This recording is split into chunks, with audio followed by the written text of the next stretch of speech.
The Department of Hawaiian Homelands is tasked with getting Native Hawaiians onto homestead lots, but the effort is slow, with nearly 30,000 beneficiaries on the waiting list, some who have been registered for decades. But a huge cash influx from the state could help to fast-track the development of thousands of homes across the state. Tonight's live broadcast and live stream of Insights on PBS Hawaii start now.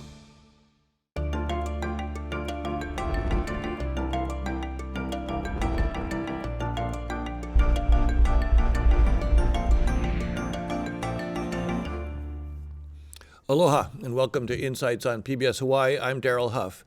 In 1921, President Warren Harding signed the Hawaiian Homes Commission Act. It carried out the vision of Prince Jonah Kuhio by setting aside 200,000 acres across the state for the purpose of returning Native Hawaiians to the land.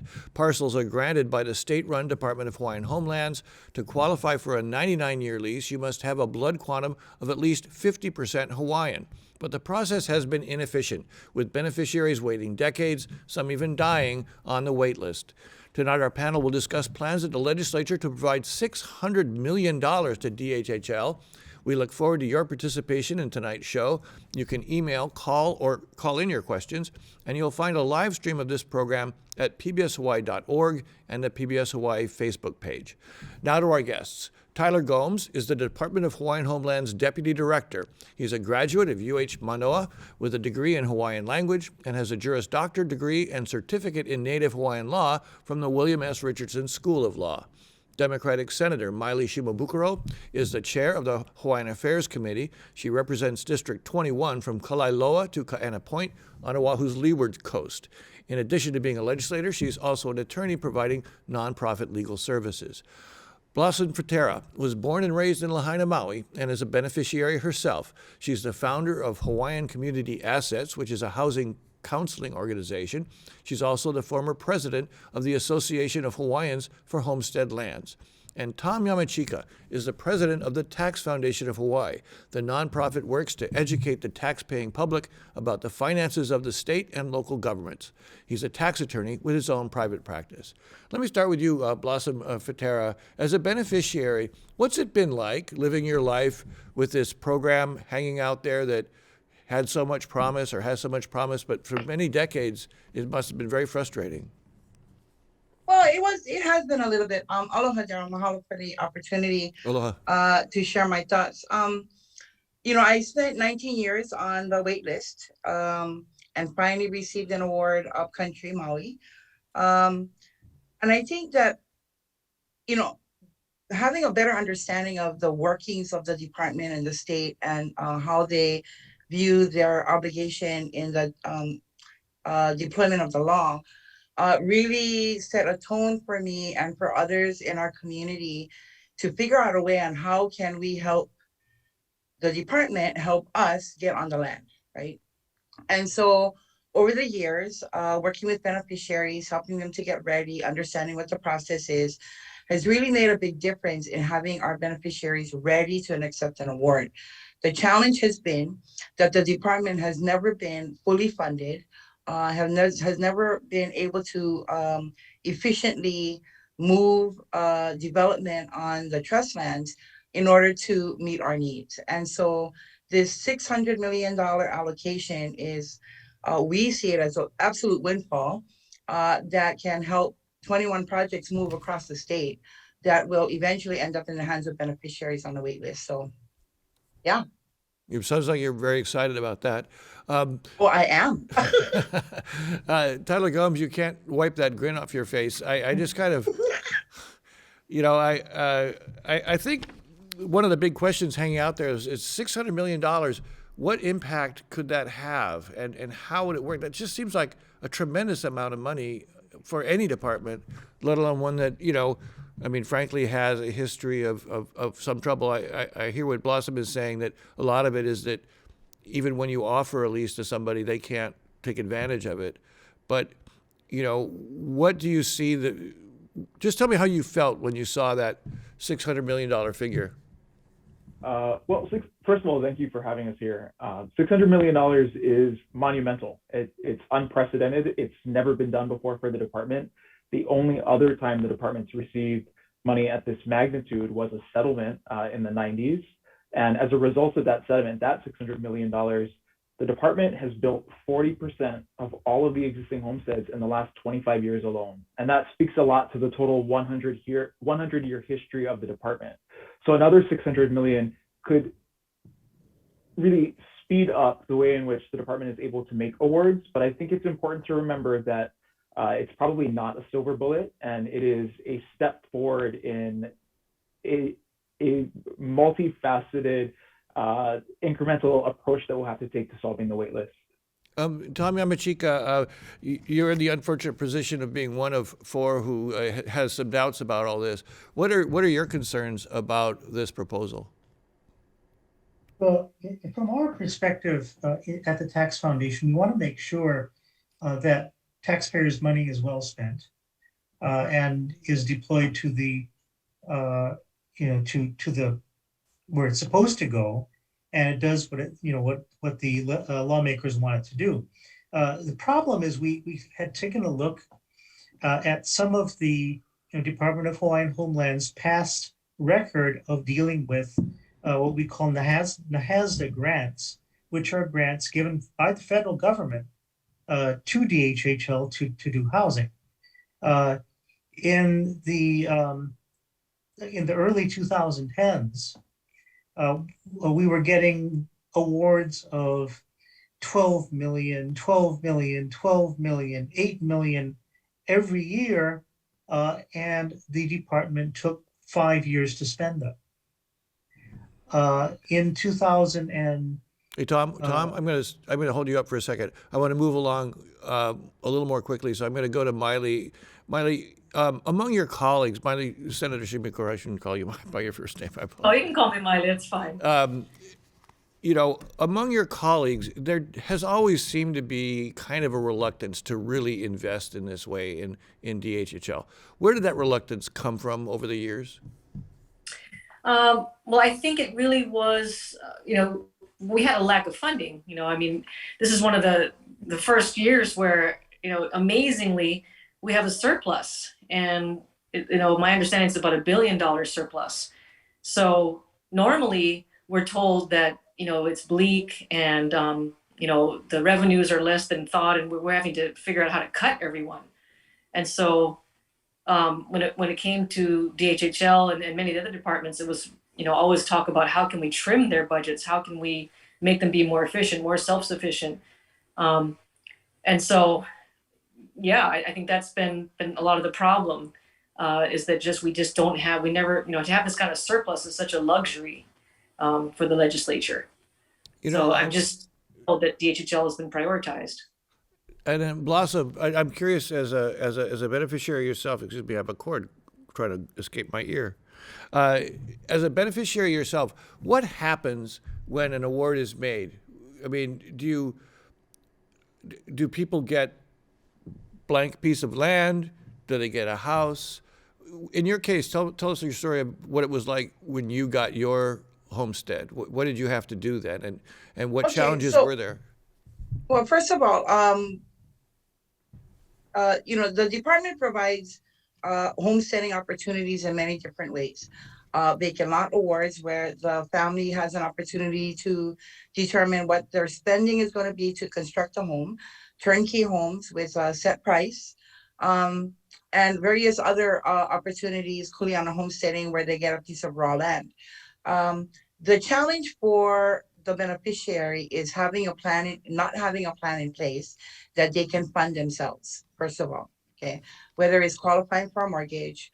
And I have to tell you, my work with Hawaiian Community Assets really, for us, cleared up a lot of misinformation when we're told that Hawaiians can't get a house because they can't qualify for the loan because they have poor credit. Was actually, it was an insult to these families. They were actually very well suited. They had good credit scores. They had good work history. The issue and challenge is that their income was insufficient to meet the needs of a mortgage for the house that they chose, right? So part of the $600 million that I saw in the bill is to help with that, right? To address that lack between the cost of the house and what you can afford to buy. which is really appreciative for beneficiaries that are in that situation. But you have an opportunity and you have a choice, and not only is that a choice of what kind of lot you receive, but where you're going to live, right? Right now, the department has multiple projects on all the islands. And so those that are on the wait list actually have not just an opportunity to get a lot, but they can actually choose to live in a community that they already grew up in.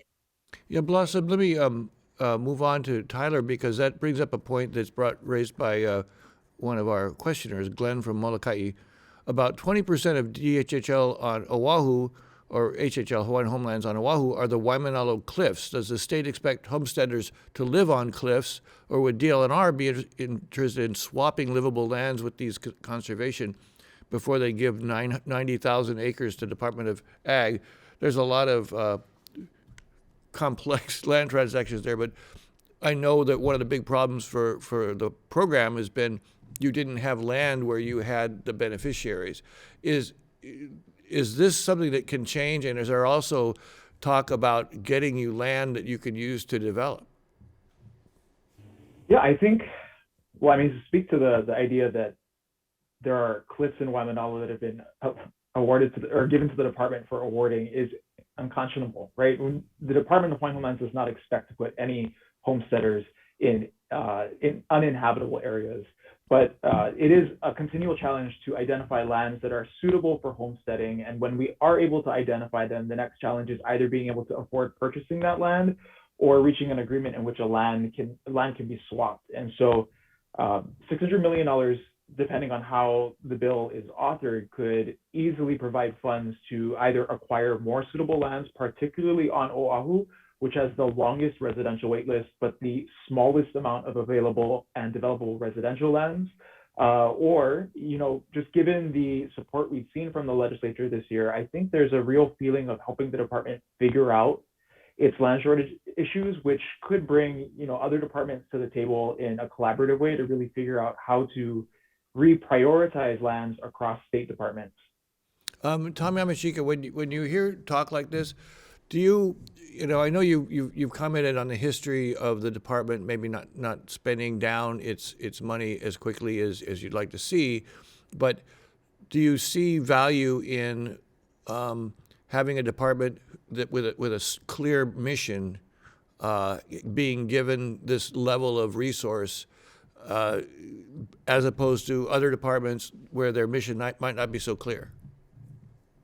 Well, one of the challenges, like Tyler said, is that a lot of the homelands, as now designated, are uninhabitable. Like 63% of DHHL lands are now general agricultural special district or conservation lands. So you really can't develop that stuff. So that's kind of one of the choke points, I think, in getting people off the wait list. You got to put them somewhere. Yeah. So, Senator Shimabukuro, what is the hope of the legislature that, do you have a number, like we expect to have this many homes by this date? Are there standards for DHHL to meet along with the money that's going to the department? Yes, the current draft of the bill is actually the Senate version, and it's quite specific. Maybe Tyler can double check my math, but I think it's going to amount to roughly 4,000 placements of homes, because I think there's about 3,000 or so homes that would be required to be built all over the state, and then 112 million that was the down payment and mortgage assistance. So I think that was about 4,000. And so as a general breakdown, is $100 million to build homes in Kapolei, 25 million to build homes in Waimanalo, 55 million to build homes in Waiʻanae, and about 487 million to build homes in the neighbor islands. And then, like I said, 112 million for down payment and mortgage assistance. And so it's very exciting. I mean, that last piece, I think, is what's really a wonderful out of the box, what we're just talking about, how because the land holdings are limited, this would give, I think they're talking about $100 million possibly to someone on the wait list to then purchase a fee simple property outside of the trust lands. So you could buy a house in Kailua, if you wanted to. And DHHL did a survey, and 45% of the respondents from the wait list said they would be in favor of taking this payment instead of waiting to get placed onto a homestead lot. So that would definitely expand the footprint and really add equity value to the trust and also build wealth for the beneficiaries. So, Tyler Gomes from DHHL, how would that process work? I mean, I know it was just kind of a pretty new idea, and legislators often struggle with new ideas. But I mean, how do you see that working? Do you see 100,000 to be bought off the wait list as the right number, or could that number change? And if you've got 3 members of the same family, can they pool that money? Have you gone through the process of deciding how that will work? All of your questions are a little more technical, and we're in the process of getting just legal opinions to make sure that it's airtight and we can roll it out efficiently once and if the money is approved. But generally speaking, we think that $100,000 could be a very useful step up for many families. It's important to note that about 1/3 of the Hawaiian Homelands waitlist, their income is at or above 100% of the area median income, which means there's an entire segment of the waitlist who, like Blossom was saying, actually have great work histories and they have great credit scores, but it's simply access to capital to be able to purchase the home. This really could be a leg up for them. It's also important to note that 50% of the waitlist already owns a home in the state of Hawaii. And the reason they're on the waitlist is usually because their child or their grandchild could qualify and succeed. And I think, not to prolong this, but just if we consider the fact that the median home price is approaching $1.125 million currently, Native Hawaiians are among the most likely to be leaving the state of Hawaii to find residences elsewhere. And non-resident luxury and foreign interests are most likely to be purchasing available housing inventory. Any step we can take to provide accessibility for that portion of the waitlist, that frees up a slot for DHHL's existing construction projects for someone further down the waitlist who may not be at that same level of financial readiness. So what I want to say, Daryl, is I wouldn't call it a buyout. I think that's a mischaracterization. I think it's a buy-in to the idea that the department has a responsibility to rehabilitate Native Hawaiians across the full spectrum of housing, which includes those who maybe need a little less of a leg up in terms of freeing up DHHL resources for those who need more. Blossom, Feiteira, how are beneficiaries responding to that proposal for the housing assistance? 45% said. The idea of receiving $100,000 to be used for a down payment is a great opportunity, and many beneficiaries think that's a great idea. They would take the $100,000 and buy outside. Because they look at it as another way that the vision of Kuhio is helping them get off the ground. The challenge now is then when we recommend that they go and see if they can qualify for the balance of the loan, they're coming back and saying they can't qualify because the purchase price is just too high for their income. So that $100,000 really, really isn't able to help them get to where they need to go, right? And so when I look at the bill and, I'm looking more in terms of, can we use a portion of that $100 million to do mortgage subsidies so that we can subsidize the difference between what it costs and what they can afford, and bring that amount down so they'll be able to pay for that house that they want to buy, right? I think that would be a more effective way of being able to help the families get into their housing. And it's an already proven program. There are other mortgage lending opportunities that allow for that. And so I think what we want to be able to do is take a closer look at how the mechanics of that would work, and how many people that can actually help, right? So, Tom Yamachika, on that subject, do you see value? What do you think of that part of the proposal in particular? Do you see that actually could help the general real estate market as well? I actually, just hearing it for the first time now, I have some concerns about it because, if you start giving money to people to do down payments and buy more home than they otherwise could afford, I think would have, the effect of pressing the general real estate market upward in terms of price. So things would be, more expensive. People who already own property would, would want to hold on to their stuff more and get more out of it, given that there's more money flowing around. That's what we. Senator Shimabukuro, I mean, this is another question from Kuleana. The reality is that even with $100,000 toward a down payment, most Kanaka households do not have the cash flow or household income to qualify for and sustain a mortgage payment. How does DHHL propose to support financial homeownership for non-leaseholders? Are there things in the bill that would offer that kind of support? In this bill, I guess it depends on what kind of units were built with the amounts. And I'm sorry, I misspoke. It's 300 million, I think, for neighbor islands, more like. But we do have other measures. One in particular in the budget. My understanding is there's funding to build a rental project at the former Bolladrone site on Eisenberg Street, and that's really exciting. And DHHL's aiming to price that at, I believe it's 80% of AMI or less. And so they're really looking at those who cannot afford, to have a traditional mortgage. And DHHL is also working on rent with option to purchase project in Hawaii Island. And so those kinds of options are the kind of things that, could help people that can't qualify for mortgages. Let me ask Tyler kind of a background question.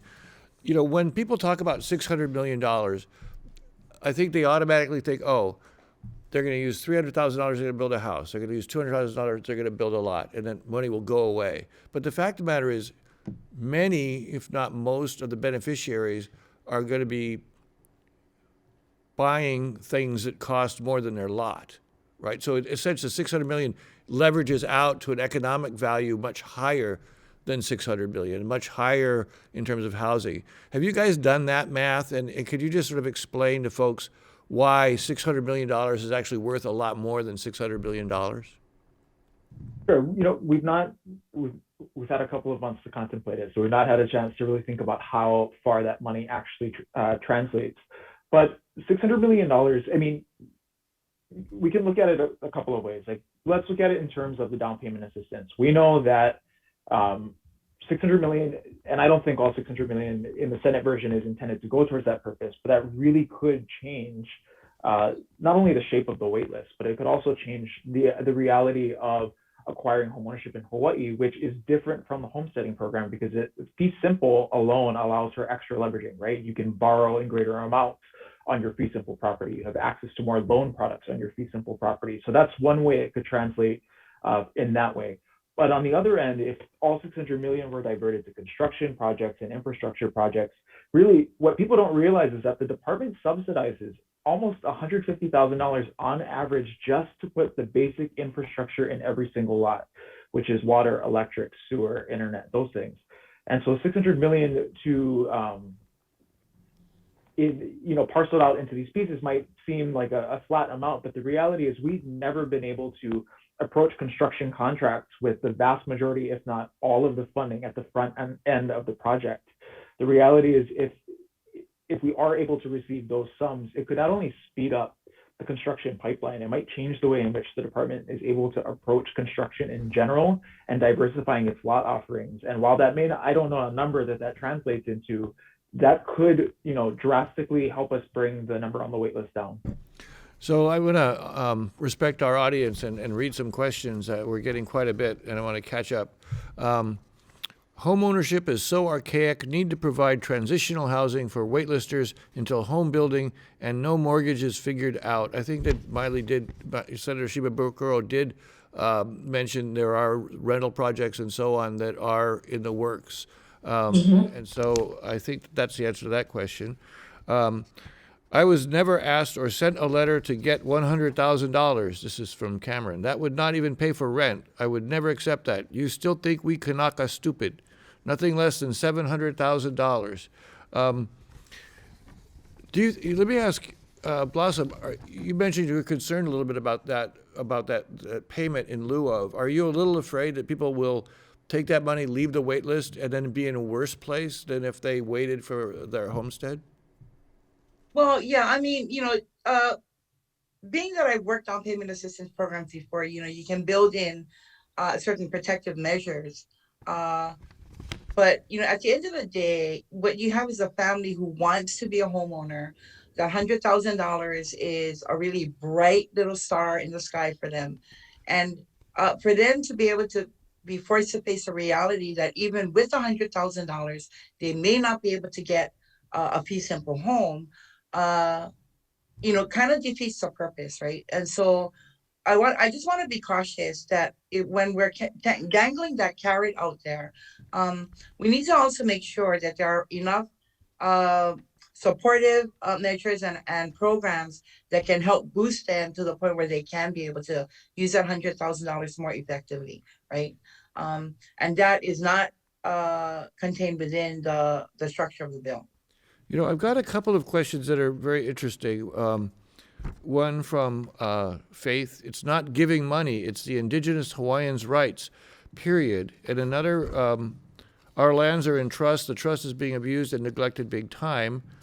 And then I'm trying to find this other question, but it was basically, so anonymous, Hawaiian homes should be given to the Native Hawaiians. It should be simple, but instead it's been a scam for the past 100 years. Tyler Gomes from DHHL, one of the interesting debates I heard when we were talking about the casino was that it seems like government leaders have tended to be very patronizing toward the Native Hawaiian people and toward your agency in particular. Do you think that this is a sign that maybe there is a willingness to trust you now more than before? And talk a little bit about the history of that.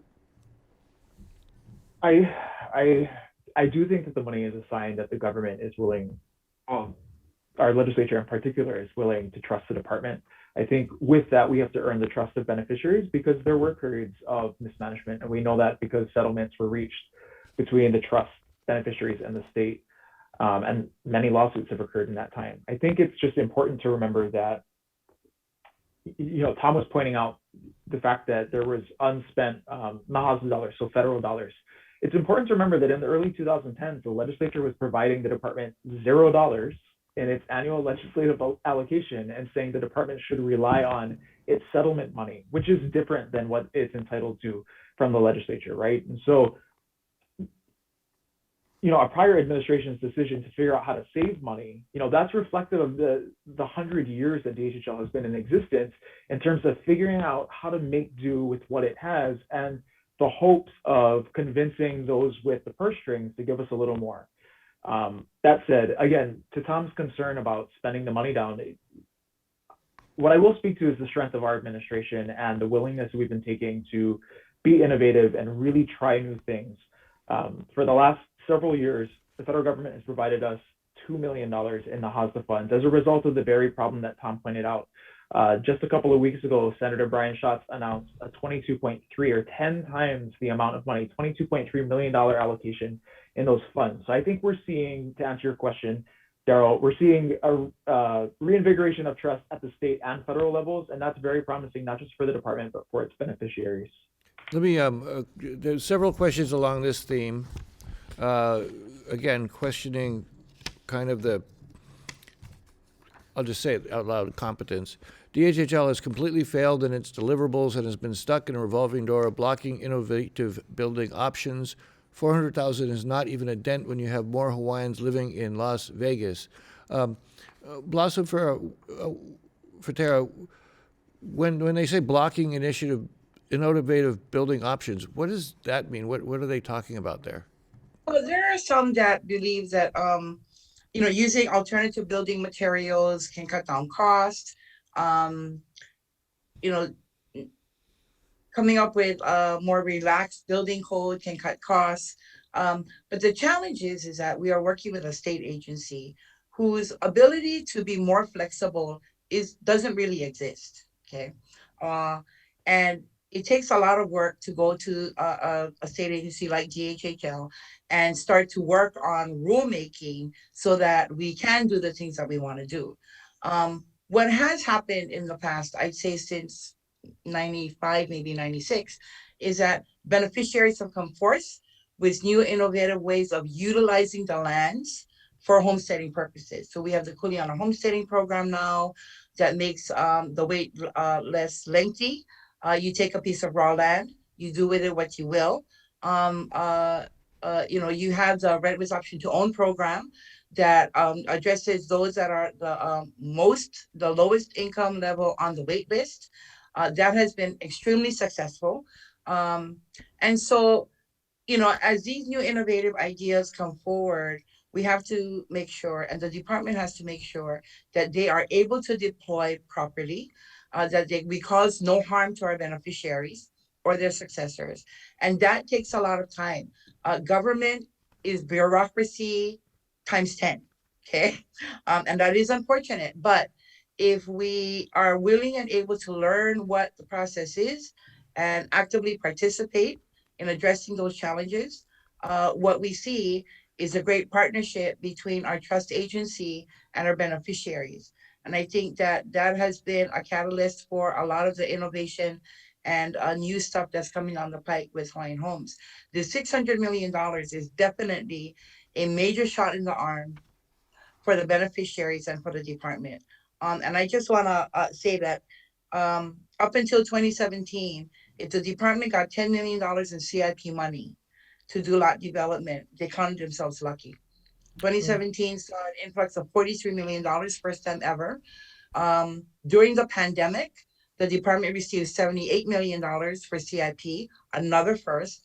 And now we've got the state of Hawaii making a firmer commitment of $600 million, which is more than the sufficient sums budget ask from last year. And so I think that everything is really starting to coalesce. And, because of that, we really need to start working more cohesively together, beneficiaries and the department, to make things happen for us. Let me, Tom Yamachika, I think that one of the interesting sort of things here is this statement about bureaucracy and red tape, and you've always been a big advocate for getting rid of bureaucracy and red tape. Do you think that if the Hawaiian Homelands were free to do with its lands what it wanted to do, that they may have been more effective over the years and may have more effective in the future? Oh, definitely. I mean, right now, housing generally has been subject to just legendary delays, worse than any other state in the union, because of the multiple layers of, permitting and review and more review and more review that are foisted upon developers. That's part of what a DHHL has been experiencing too, because when they develop, they have to get permits too. And that's been a big problem. Maiʻli, Senator Shimabukuro, what is the legislature ready to do something about that? Well, has been a problem, because although DHHL is technically exempt from land use and a lot of the other restrictions that private developers are, they still really do need to conform to government standards if they want to have the infrastructure then taken care of by the county.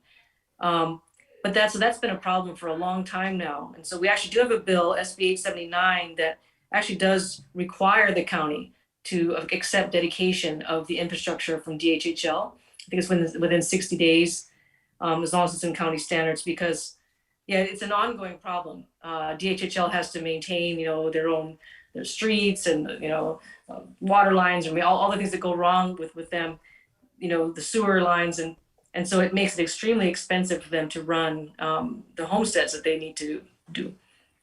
Let me ask this question of Tyler Gomes. I've got a number of issues here where people are asking, why don't you just build high rises? Or why don't you build apartments for young families? Instead of, what is the attachment to land? Is that because the law is a homestead land-based act, as opposed to being like an HCDA agency where you just build as many units as you can and sell them at a discount? I think from a historical perspective, the very foundation of the program is built on Prince Kuhil's philosophy that rehabilitation of his people would happen by returning them to the land, specifically because we are a land-based people. Our culture and our identity is linked to and tied to the land in which we live. And so that's sort of the foundational element of why it's so tied to land. But you're right, there's also elements of the Hawaiian Homes Commission Act that, under the technical language, say that leases can only be issued in specific ways. Condominiums, as it stands, are very difficult to issue 99-year leases for, which are the only kinds of leases we can issue. We don't know that condominiums can last 99 years, which is why our foray into high rises, which is the former Bolodrome site, is a rental project, because we just cannot commit to a 99-year lease on that project. The other important thing to remember is, in terms of demand, we survey our beneficiaries about every 6 years. 76% of the wait list, they want a single family turnkey home. It's less than 10%. I think it's even less than 5%. Don't quote me, I should know that, but I think it's less than 5% want to live in a condominium style project. And so, sure, we could absolutely maximize density. We could build as many towers as possible. The real question is, would we be able to fill it? And if we did fill it, would the people who measure the department's success based on the length of the wait list, would they be satisfied knowing that none of those people would come off the wait list because it's not a 99-year lease? That's hard to say. No, that's interesting. So a question from Tony: how well does the special funding support agricultural leases? I've been on the list since 1977, and is there? I mean, I think this image of being self-sufficient and having land on which you can be self-sufficient is also kind of an issue. And Senator Shimabukuro, are there efforts to get more Hawaiians on land that they can farm? Yeah, I mean, there is about $300 million that's for neighbor islands, and I'm seeing here Ho'olehua, Naiva Agricultural Subdivision on Molokai, 30 million. And so there is an attempt. Ka'u phase 3, water system and 25 new pasture lots, 40 million. Honomu phase 2 Hawaii, 40 new subsistence ag lots, 2 million. So there are some ag focus in the current draft of the bill, HB 2511. Tyler, you wanted to say something about that? Sure. I just wanted to point out, Senator Shimabukuro just highlighted something called subsistence agricultural lots. And I think it's important to highlight it as a new product, because under the Hawaiian Homes Commission Act, ag lots were typically a little larger, a couple acres, right? And that's not really ideal for every person who's on the wait list in terms of wanting to be a farmer. So this new product called subsistence agricultural lots enables us to do much smaller agricultural lots, and we're testing that out in Honomu later this year. But that should allow us to also increase density in ag properties and get to more waitlisters who are interested in doing agricultural homesteading.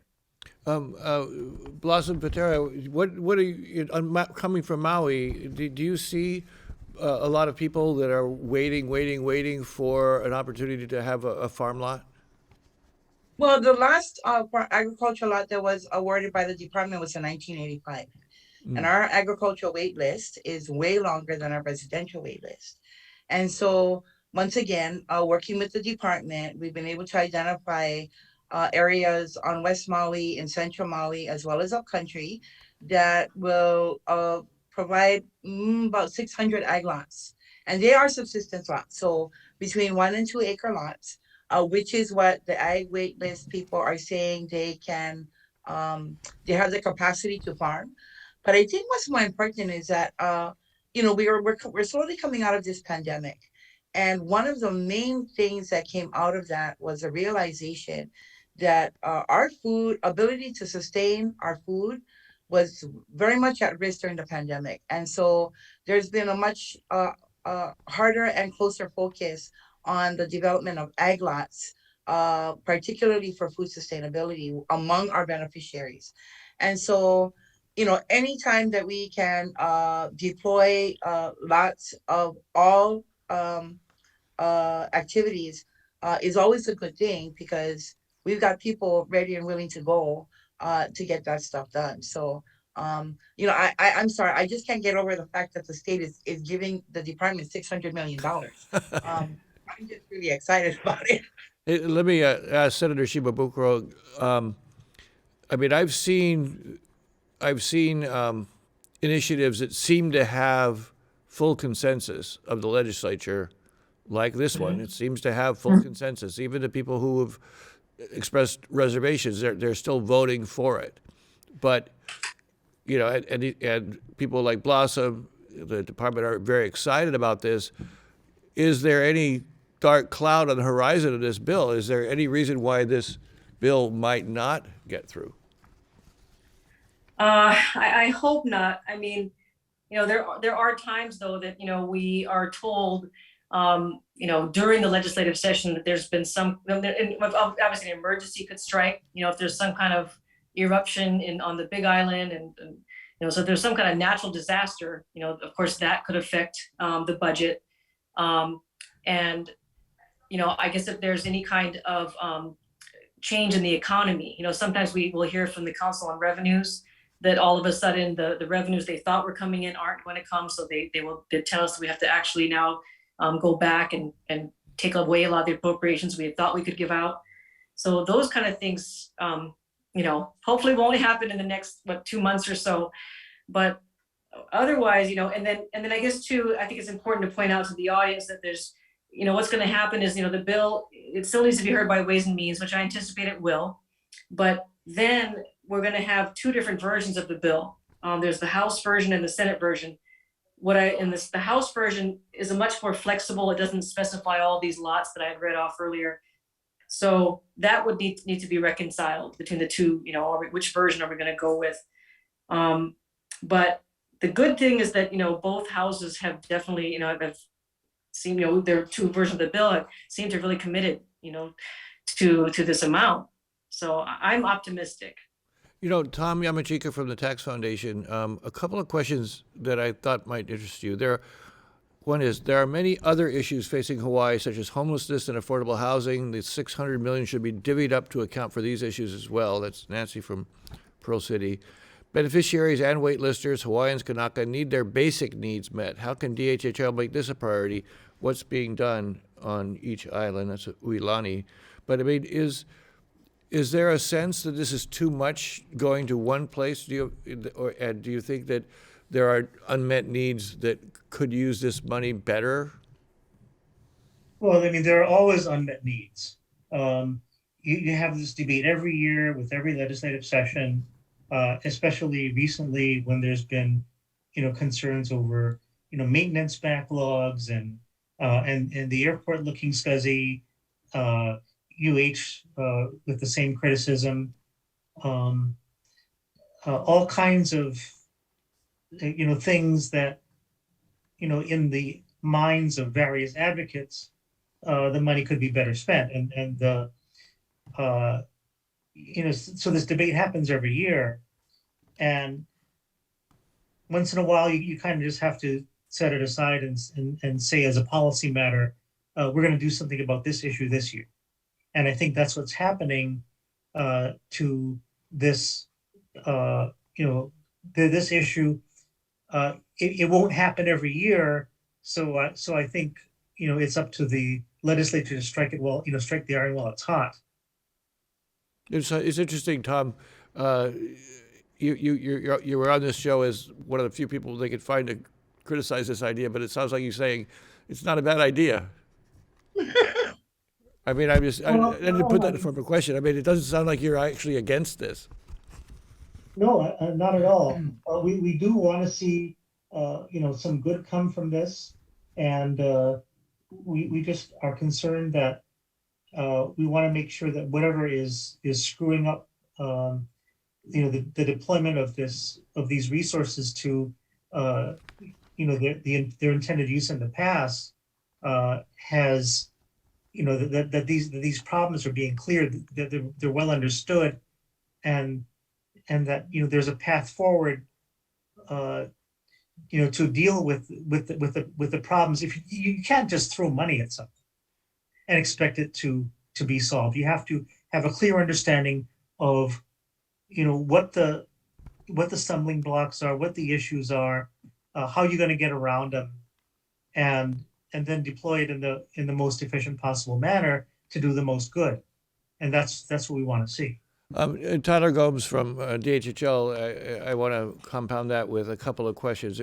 We got a number of questions actually asking whether, and I know we started the show with this question, but the agency's had significant problems managing the funds and lands they currently have. Why would I expect this to be done any better? That's Larry. And then we had someone say, well, is there going to be a person that's going to tell us how every penny is spent? Another person said, well, there's too much, you've never had enough staff to get your job done. How do you reassure the public that with this, I won't call it a windfall because you probably deserve it, but how is it that you can assure the public that this is going to be done efficiently, quickly, effectively, and there won't be waste? I think it's clear from the legislature's intent so far that they do intend to see that every penny of this money is spent correctly and is accounted for.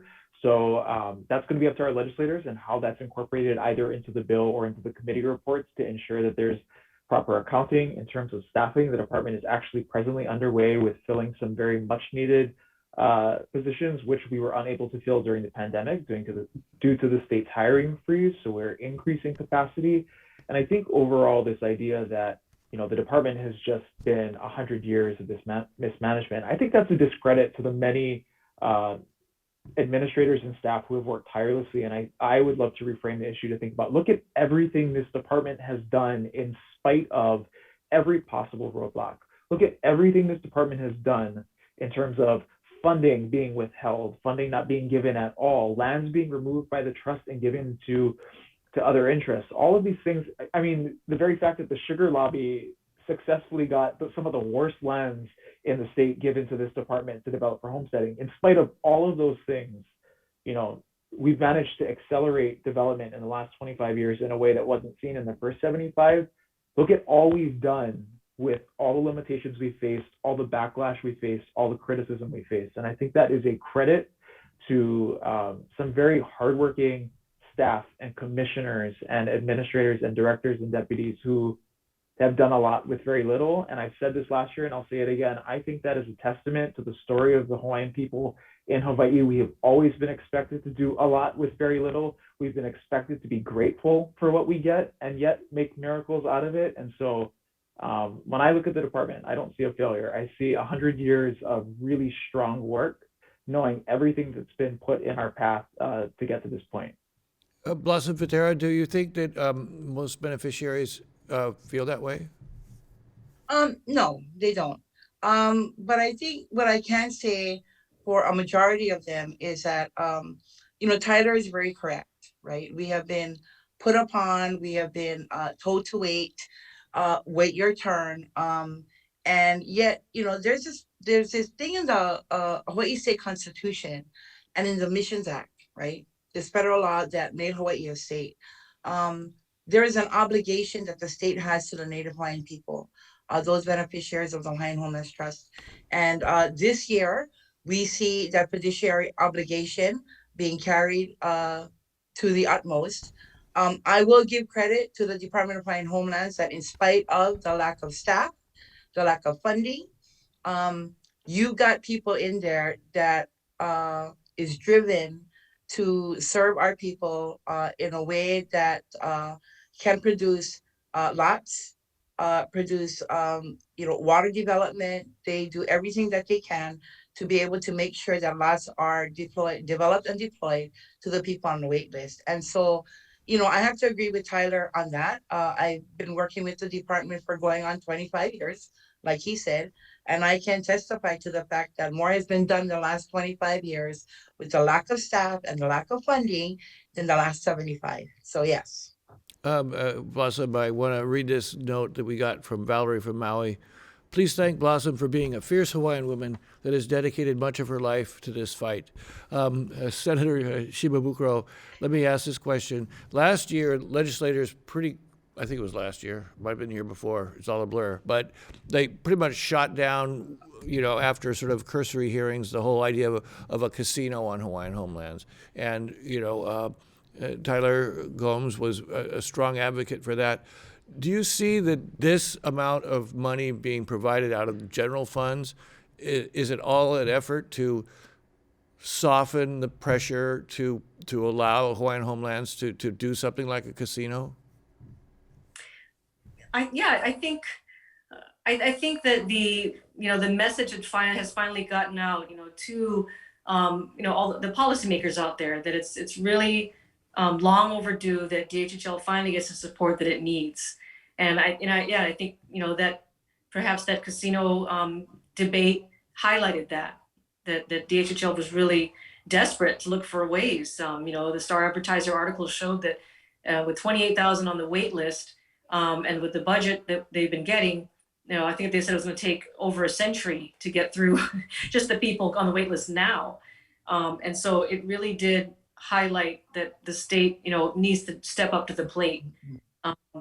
So yeah. And I wanted to, there's another kind of exciting bill, HB 2288, Rep. Bronco introduced to transfer lands at the Diamond Head area, a very attractive area, from UH to DHHL. So that's another kind of interesting one to follow. Yeah, that's that area right down below KCC, looking down out across Kapahulu, I think, right? Yeah. Let me ask this question though: is the casino still there? I mean, is there? You've got these properties that you can't put houses on, that you'd like to get some revenue to build houses somewhere else. That was the main point for the casino. I think you made the point that the rejection of that was again a patronizing way of treating Native Hawaiians. Does this current appropriation mean that you will not come back and ask for a casino opportunity again? I can't speak to what future administrations are going to push in terms of legislative priorities. I think so long as there's an interest from the department, from beneficiaries, which there are, we know there are beneficiaries who support this, and there's support from the commission, it's still going to require a legislative change to state law. And so, I don't know what's in store for next year's legislative package. However, so long as there's interest, there's always the possibility. And I don't think the gaming discussion is going to go away. It's been going on in Hawaii for the last 20 years. So it'll continue to come up whether or not it's the department pushing it or someone else. I just hope at the end of the day, if it ever is legalized, Native Hawaiians are not left out of that discussion in terms of the revenue, because it would really, really frustrate me to know that 10, 15 years down the line, it was good. It'll be good enough then, but it wasn't good enough when the Hawaiians came up with the idea about how to serve themselves. So I'll just put that flag in the ground.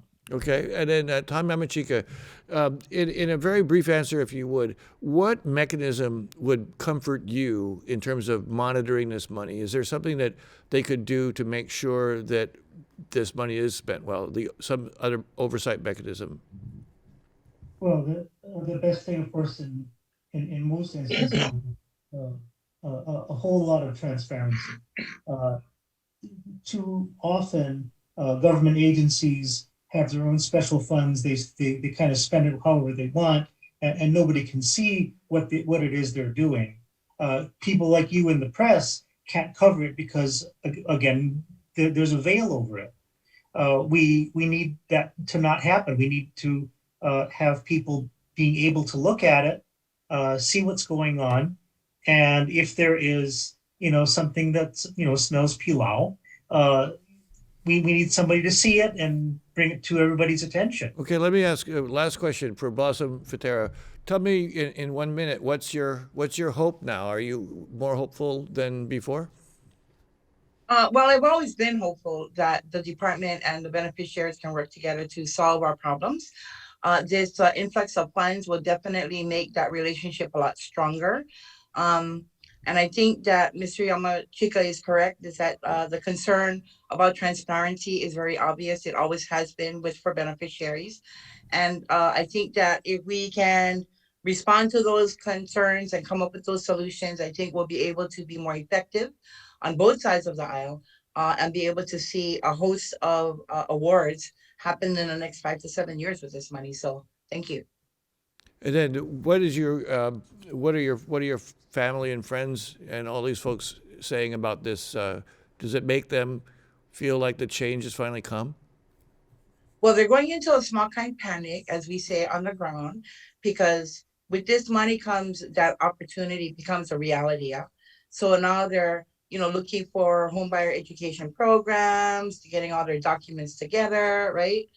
Doing all the things that they need to do to prepare for this. So, yeah. Okay. It's we're seeing a flurry of activities in the beneficiary community to get ready for this. So, well, thank you, Blossom, and mahalo to all of our audience for joining us tonight, and we thank our guests, Department of Hawaiian Homelands Deputy Director Tyler Gomes, State Senator Maile Shimabukuro, Hawaiian Homestead Beneficiary Blossom Feiteira, and Tom Yamachika from the Tax Foundation of Hawaii.